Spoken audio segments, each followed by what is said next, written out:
I'm sure, I mean, I would hope that if I were a student of Dr. Peterson, that he would refer to me as she and wouldn't have a problem with that. But at the end of the day, you know, a personal pronoun preference still is a preference for what language other people use. And at the end of the day, I don't have ultimate control over what Dr. Peterson, what the language he chooses to use, or anybody else for that matters. That's up to them. Okay, let me find out then. The problem arises. Let me find out. If she were a student of yours, what would you call her? She. You would. Okay. We've established that. Why should your right to freedom of speech trump a trans person's right not to be offended? Because in order to be able to think, you have to risk being offensive. I mean, look at the conversation we're having right now. You know, like you're certainly willing to risk offending me in the pursuit of truth. Why should you have the right to do that? It's been rather uncomfortable. Well, I'm very glad I put you on the spot. Well, I'm very glad that I have exercised my freedom of speech. You get my point. It's like you're doing what you should do, which is digging a bit to see what the hell's going on. So and that is what you should do. But you're exercising your freedom of speech to certainly risk offending me. And that's fine. I think more power to you as far as I'm concerned. So you haven't sat there and I'm just trying to work that out. I mean, ha, gotcha. You have got me. You have got me. I'm trying to work that through in my head. And there's not a secular humanist organization or country on the planet that has ever produced as a good thing, an intentional good thing, rapists and murderers. So, well, that's highly debatable. That's highly debatable. Actually, I mean, it's absolutely true because there's never been a secular humanist government on the planet. I don't know. I think the Soviets were pretty secular. No, humanists. Then, I know with all due apologies, you do not know the first thing about what secular humanism is. You should read the Secular Humanist Manifestos, because what happened in Russia, in communist countries, was an institution of a religious-like structure centered around an individual and forced atheism, none of which is consistent with humanism. The great American philosopher Beyonce Knowles said that it has been said that racism is so American that if you challenge racism, you look like you're challenging America. We are challenging inequality. We are challenging the refusal to see me as an individual. When we overcome that, have at it, we're all on equal plane. I think it's fine. I think it's good. The pot is getting stirred here. So I've got a couple of questions. So let's your side spoke, so I'm going to go to Jordan, then to you, Let's Michelle. assume for a moment that I've benefited from my white privilege. Okay, so let's assume that. That's fine. Assumption. That's what you would say. So, so let's say, here, let's get precise about this, okay? Was that very individual of you? Let's get precise about this, okay? Let's get precise. To what degree is my present level of attainment or achievement a consequence of my white privilege? And I don't mean sort of. I mean, do you mean 5%? Do you mean 15%? Do you mean 25%? Do you mean 75%? And what do you propose I do about it? How about a tax? How about a tax that's like specialized for me so that I can account for my damn privilege, so that I can stop hearing about it? Now, let's get precise about one other thing, okay? We'll get precise about one other thing. Now, Precise? Yeah, precise, yes. And so, if we can agree, and we haven't, that the left can go too far, which it clearly can, then how would my worthy opponents precisely define when the left that they stand for has gone too far?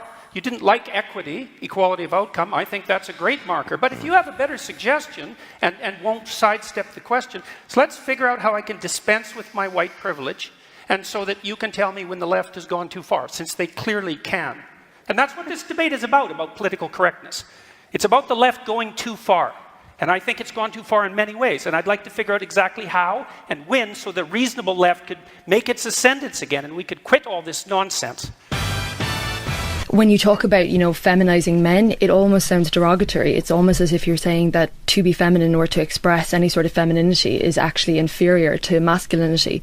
And I think that is a huge problem even within the language that we use. When you say, don't be such a girl, don't be such a pussy, the greatest insults that men can give each other tend to have feminine origins, like, as I said, pussy or faggot, or anything like that. And I think, again, that speaks to a very systematic inequality between the genders.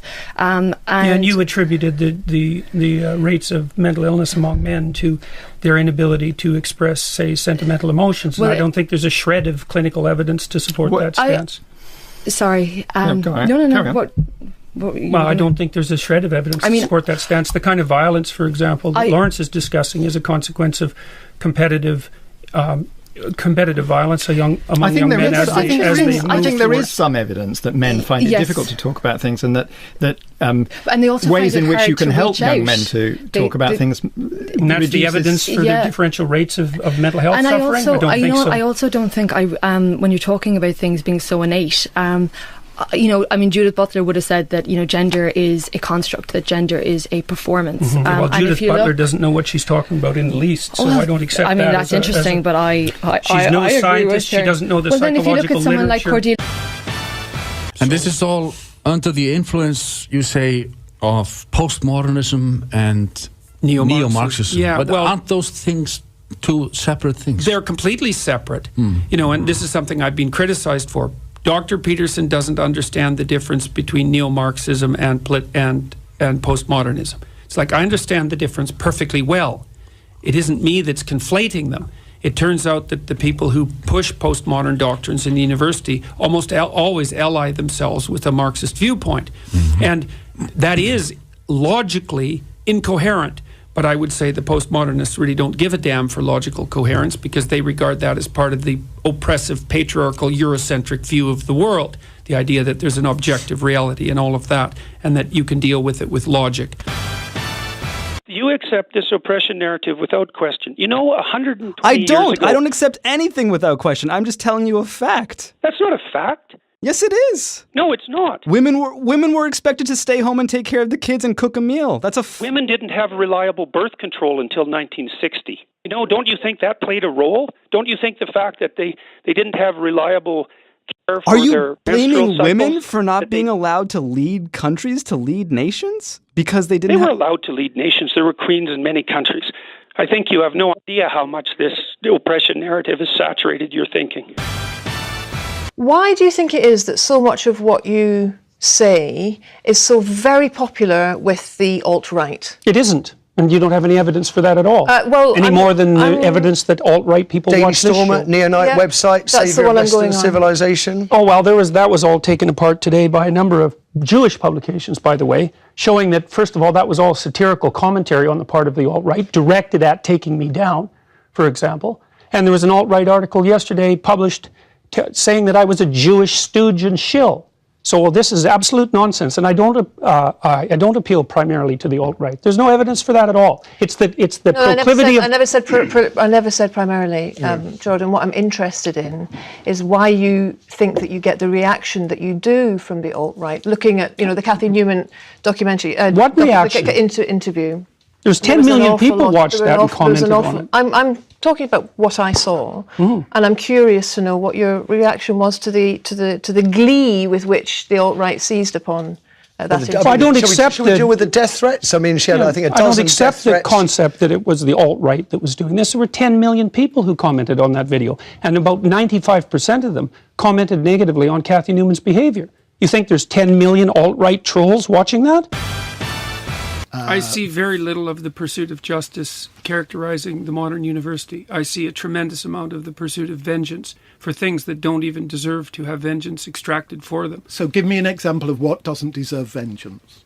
How about the existence of the patriarchy? But you don't mean now that women have not suffered injustices. In Britain, Virginia Woolf couldn't go to university, or rather she couldn't get a degree. Women have been excluded in all kinds of ways from social situations, have they not? Yes, but people have been excluded from social situations in all kinds of ways. And I don't like the narrative, the social historical injustice narrative as a way of looking at the world. The way that young people now are taught about the relationships between men and women throughout history is that the fundamental narrative is that men oppressed women throughout the course of history. And then that kind of came to an end when everybody woke up in 1964. No. Yeah, really, that's really it. No, listen, I don't know what it's like in Canadian universities, but that's what I call, and forgive this European reference, that's a kind of Punch and Judy way of seeing it. That is not how universities as a whole operate. Well, that's how they operate in Canada. We had the biggest scandal in Canadian university history last year when a graduate student was hauled in front of a Maoist inquisition for daring to show a 5-minute video of me discussing issues like this on public television. The universities are in far worse shape. Maybe they're not in such bad shape in the UK as they are in North America, but they're in plenty bad shape in North America. Forgive me, and I'm sorry you were involved, but that is not the biggest scandal. The biggest scandal will be the number, for instance, of suicides that are prevalent amongst undergraduates. The fact that one academic was hauled up, in my view, inappropriately for doing what was done is not the biggest scandal. You're inflating It's things. not the biggest tragedy. The suicides are a bigger tragedy, but it was certainly the biggest scandal. Canadian universities don't make international news. Your background, it's pretty earthy, but how did you connect that with your current political perspective? You said that you became disillusioned with socialism. I became disillusioned with ideology, I would say. With ideology in general. Yeah, definitely. I mean, that's certainly not something that's changed. I mean, I don't like ideology.